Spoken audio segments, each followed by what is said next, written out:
Thank you so much. So really, Thank you so much, Frank, for coming and for accepting my invitation today. yes, my pleasure. Yes.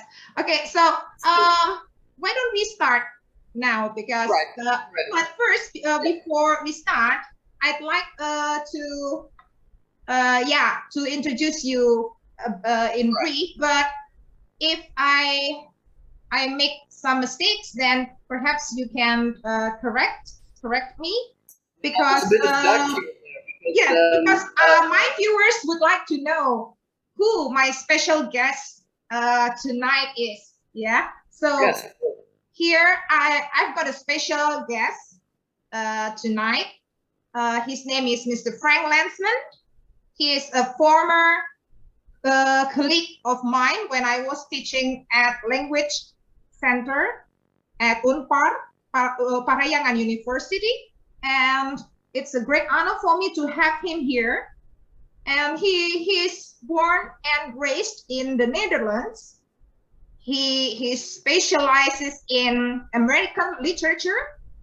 Okay, perhaps we can continue because it's quite a long introduction. Yeah, perhaps you Yeah, can I'll just begin. mention the relevant bits, not from kindergarten onwards, but I went to, maybe interesting for Indonesian viewers, I went to Montessori schools in Holland. These are very popular schools. I've seen a few of them in Indonesia, but they were created or founded by Maria Montessori, an Italian educationalist.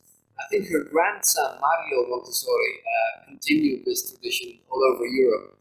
These are very popular schools where the stress is on individual development, but you learn from slightly older pupils and you teach younger pupils. So it's kind of what we now call the flipped classroom, where pupils become teachers and teachers kind of change their attitude a little bit. So they're not always monitoring, but they actually write reports in the sense of describing this process rather than giving marks. And in the Montessori system, you will find no cheating. So we spend a lot of time and money in Indonesia monitoring tests, as what you call pengawas. But in the Montessori system, there's no cheating because everybody has a different level, and you're trying to develop yourself. You're not too obsessed by marks. That's an interesting point. After my primary school in Amsterdam, in the capital of Holland, I went on to a Catholic junior high school, Ignatius College, which is very strict, completely different world. It was run by Jesuits, by priests, and it's extremely disciplined and strict.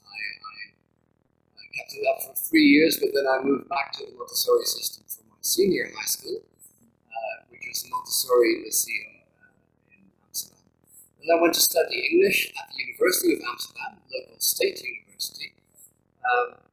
It was very hard to get in because English was extremely popular at the time in 1980, and there was a kind of system where if you taken Latin in secondary school, you would be accepted anyway. And I was lucky because I chose Latin and Greek, classical languages, so I was accepted on the spot. And I took my bachelor's degree in English language and literature. I won a scholarship to England. This was a government scholarship where you didn't have to pay any fees. And at the time, it was extremely expensive to study in England. It was 3,000 pounds sterling, which like 10,000 guilders, 5 times the normal amount you'd pay in Holland. So I was happy to get this opportunity. I did have to pay to teach Dutch, my mother tongue, to a group of librarians in England as a way of paying back this kind of scholarship.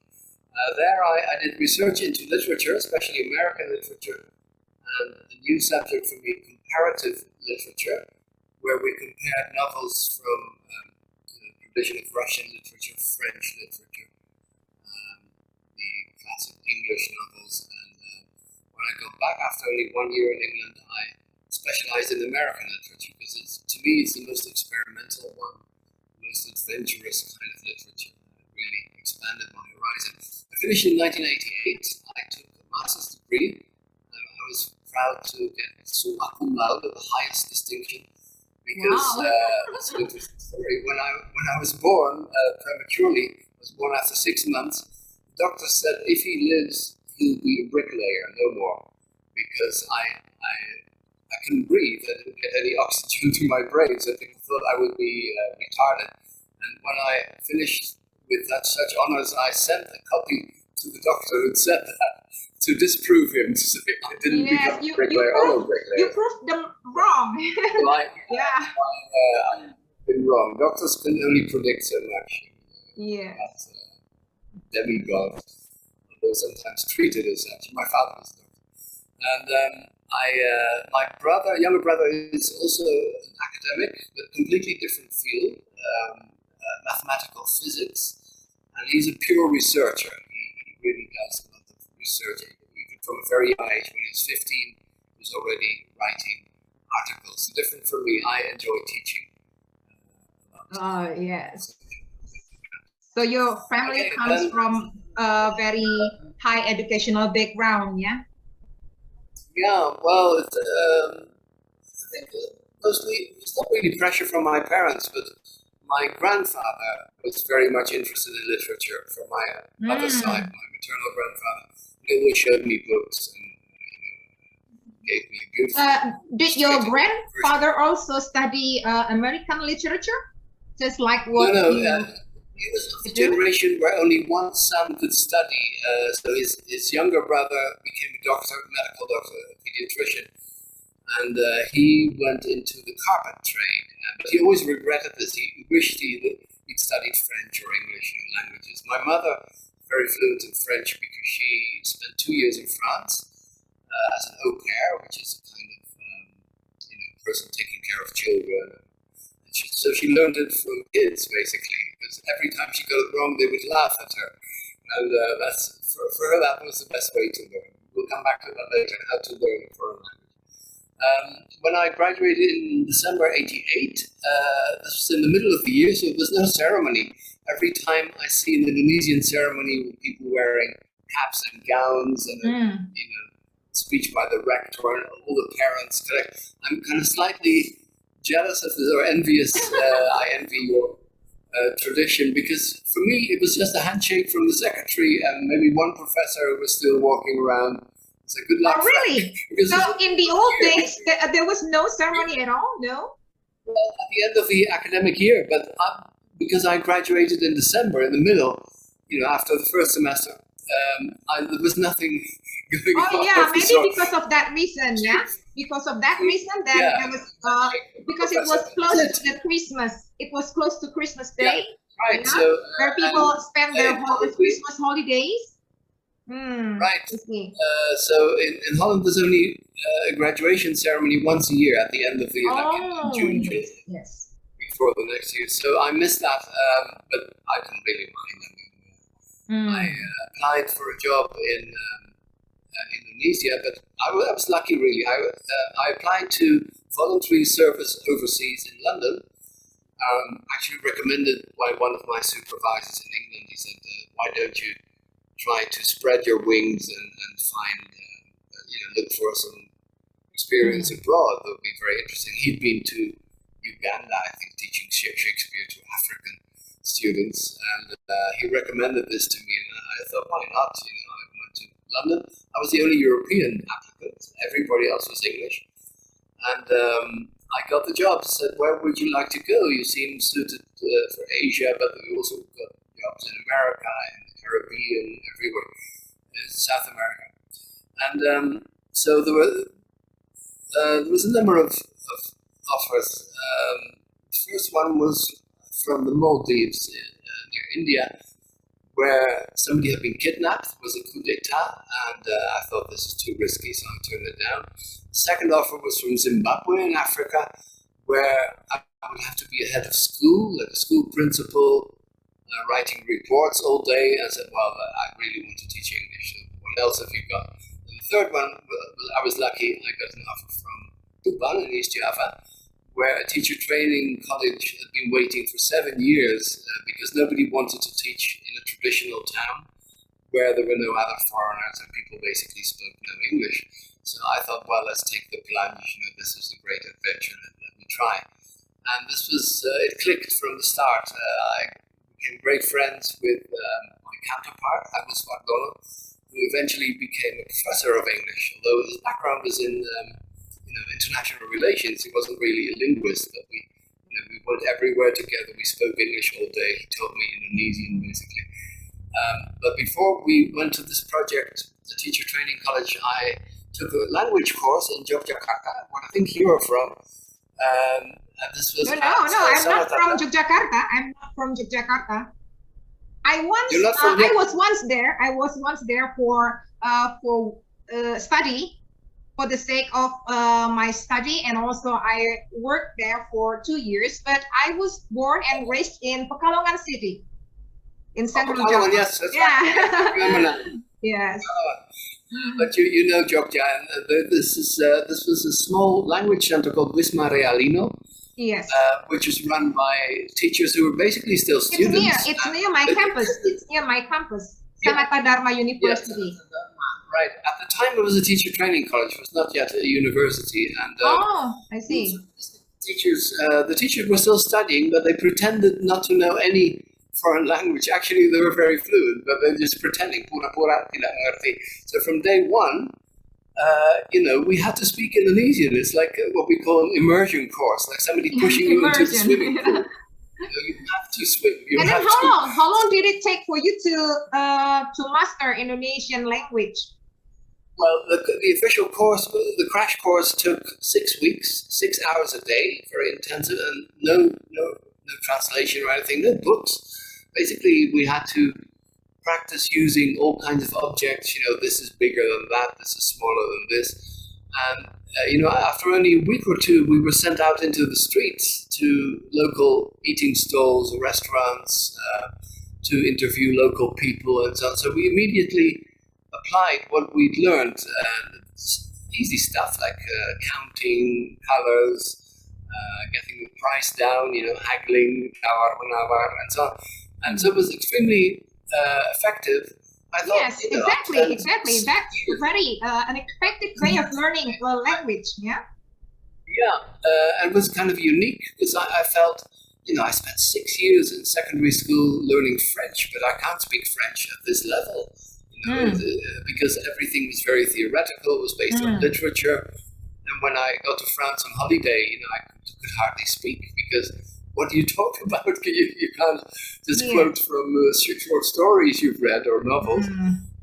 So in Holland, it's still very much based on theoretical knowledge at the time and literature, and not so much daily conversation. And this was the strength of this crash course. So I was very happy.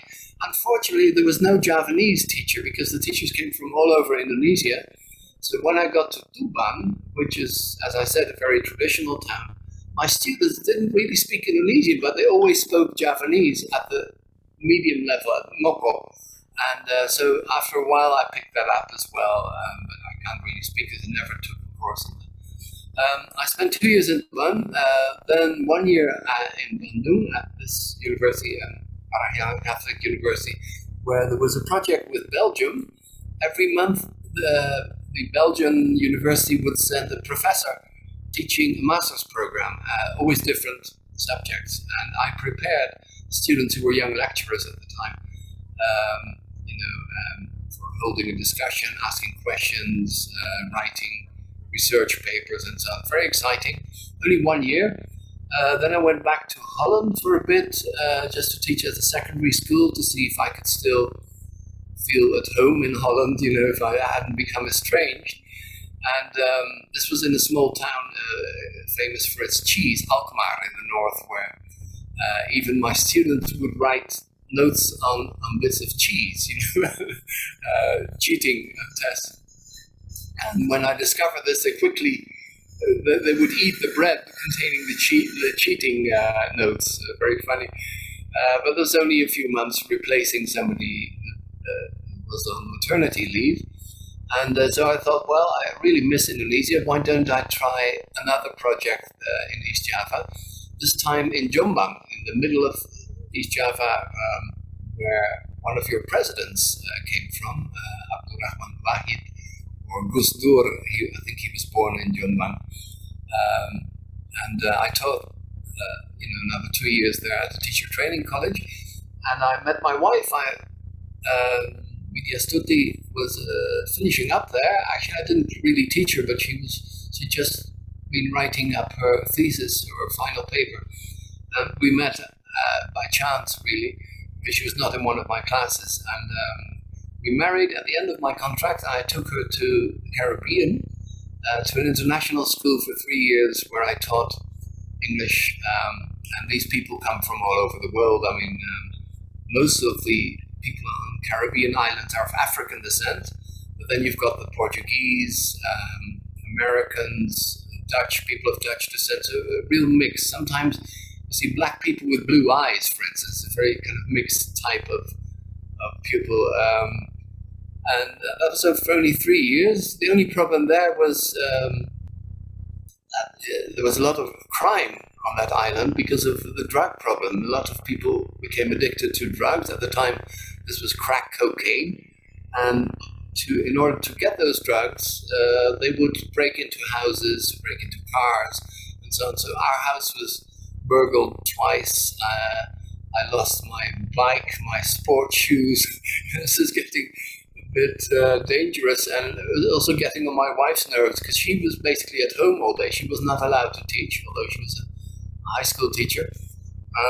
But the contract kind of excluded her from teaching. So we were there for 3 years, and finally in 2000 we returned to Indonesia after the fall of Suharto. And I was lucky because at the same university, Parahyangan Catholic University, Unpar, all the Australians and Americans had left in 2000 because there were problems with their work permits, or they were not qualified enough, or dictee became stricter. They wanted master's degrees, for not just asal bule, and as long as you're a foreigner, so you have a white face, you can teach, but it became much more strict.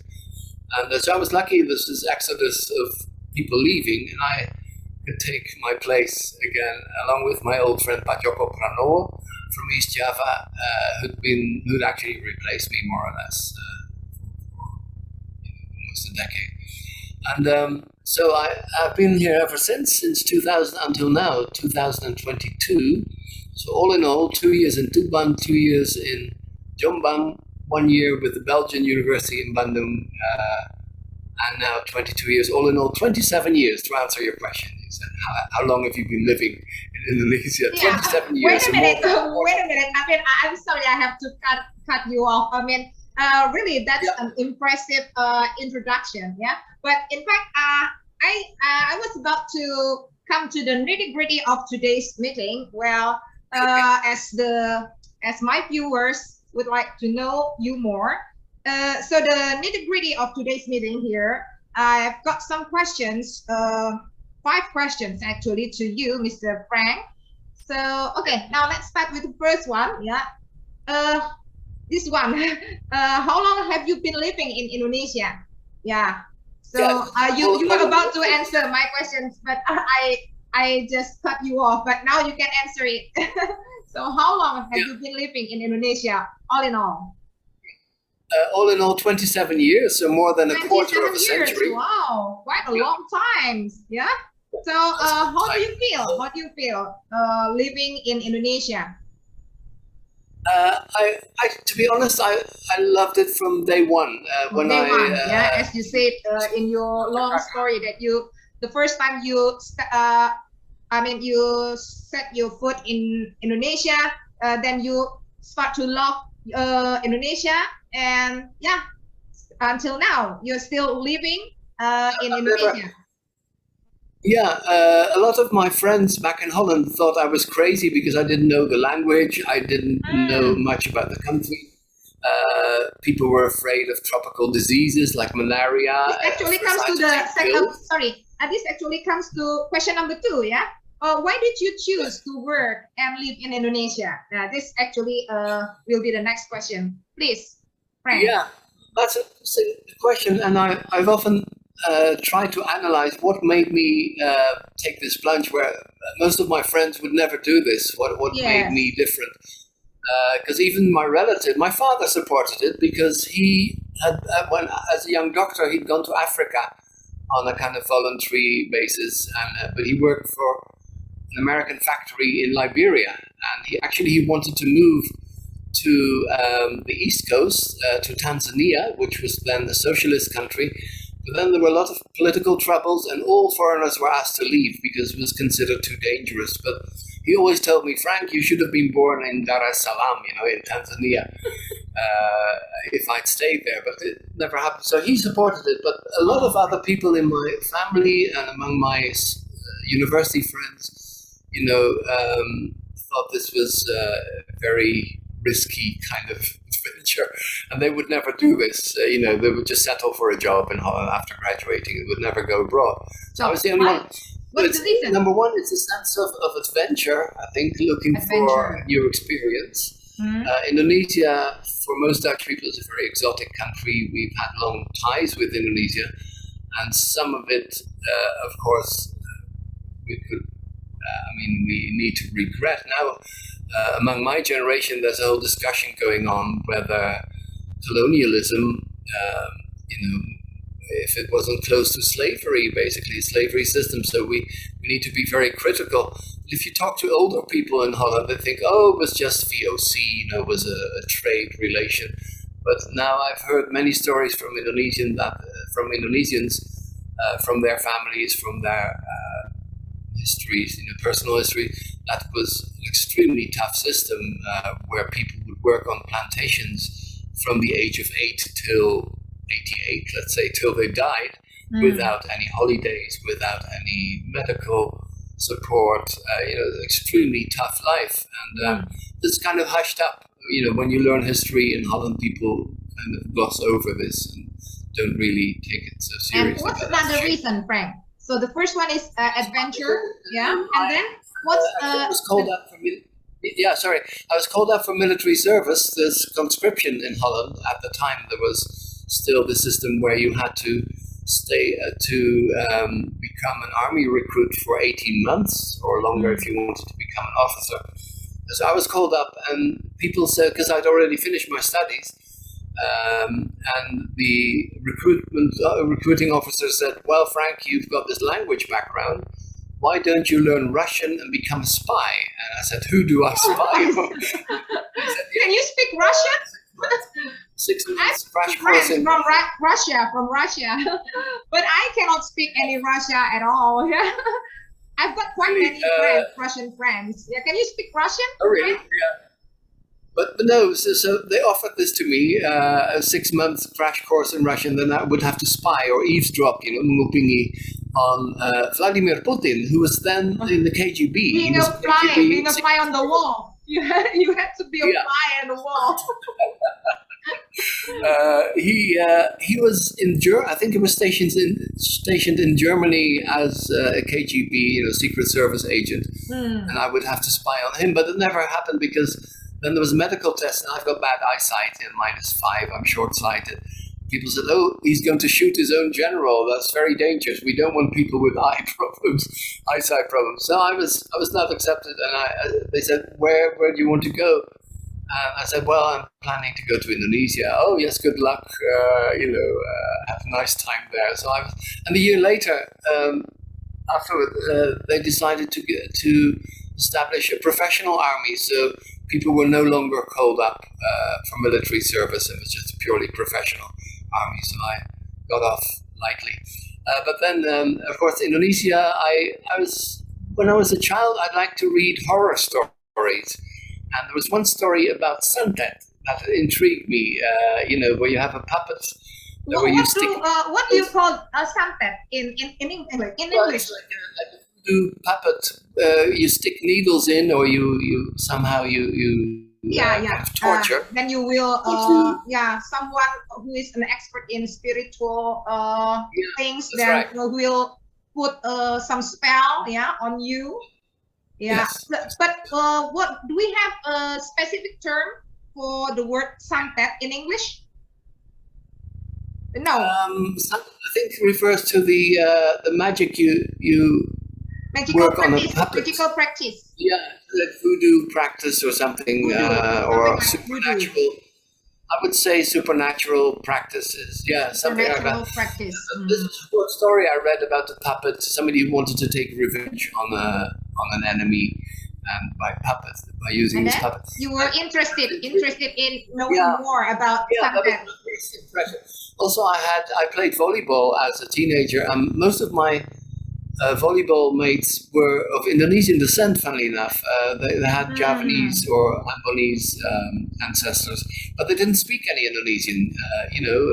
They were third generation, and they'd grown up in Holland, and they knew a little bit about cooking or about batik, but they didn't speak any of the language. But anyway, so I was always intrigued by Indonesia as a kind of mysterious country or exotic country.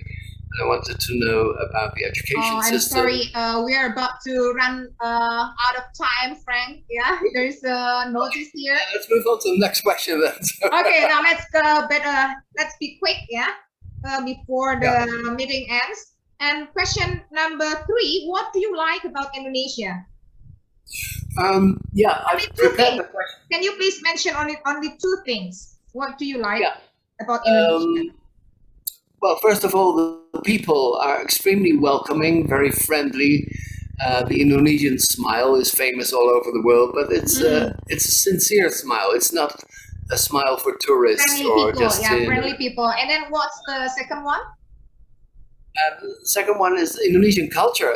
I find extremely interesting because it's a very mixed culture. For instance, keroncong music has a lot of influence from Portuguese, fado music, and then it's mixed with European instruments. So the culture has already captured your attention. That's why you fall in love with Indonesia. Especially dance and music. These are two. Yeah, most tourists also say that. Okay, and then the next question: what Indonesian character traits do you admire? Only 2. Mention only 2, please. I restricted to 2. One is the willingness to work together. Willingness to work together. Yes. Great team workers, not just at university where we do many things together, but also in our neighborhood. I think you call it gotong royong, mutual aid, and this is very strong. And the second one is I think so the willingness to work together, and the second one is resilience. If something goes wrong in life, if there's a natural disaster or something goes wrong, among colleagues, people always find a way of resolving that problem. People are extremely flexible and they never give up. So it's a very strong kind of mentality or mindset, people say nowadays. From Indonesian people, that impress you. Tsunami happen, when there's an earthquake, but also smaller conflicts among people are always resolved. Willingness to work together, Frank. Willingness to work together. I think that's the most distinguished trait that Indonesian people must be proud of. Yeah. Connected with this sense of humor. People always see the funny side of things, so they never take exactly. Yeah. seriously. Indonesian people like humor. Okay. Humor, and the last question. I'm sorry, because we are running out of time. Yeah. The last question. Right. What? As we know that you are an expert. I can consider you are an expert in English. Yeah. So would you please share with us your tips and tricks on how to learn English effectively? Make it brief, yes, please. Okay. I'll keep brief. First of all, embrace English. Embrace English. Don't see it as a kind of dentist appointment, something you have to do, or you're forced to do, or something unpleasant. Embrace English. Try to love English as much as possible. Try to expose yourself as much as possible to English. For instance, YouTube is ideal, where you get documentaries, movies, interviews, all kinds of stuff. Take notes while you're watching, so write down what you find interesting or different, and try to expand that knowledge. Also analyze a little bit what makes English different from Indonesian. Why do people say things in a certain way? What makes English difficult, like idiomatic phrases? Don't be too obsessed with grammar, because native speakers always make a lot of mistakes as well. If you check any kind of social media site, you see a lot of mistakes. So don't be obsessed. You don't have to be perfect as long as you get your message across. So this is a kind of communicative approach. And most of all, apply your knowledge. So when you learn something, try to make up a context where this can be used based on your own life, on your own experience, and make it real, make it relatable, make it kind of concrete. That's very interesting. And finally, don't be afraid of making mistakes. Just when you meet a foreigner, a tourist in the street, ask politely, with your famous smile, do you have 5 minutes or 10 minutes to talk? I'd like to practice my English. And 9 out of 10 tourists would love the opportunity to talk to local people. So, such great tips and tricks. Yeah, thank you so much for sharing, and thank you so much for coming in my meeting today. And I hope to see you next time if there is another meeting. And I hope that you won't mind you coming to my next meeting if there is any. Yeah, thank you so much, and have a good weekend, Frank, and send my regards to your family. God bless you. Yeah. Okay, bye. Thank you very much for the opportunity, and all the best with your channel and your general activities. My love to your family as well. Yeah, thank you very much. Bye. Yes. Bye. Bye.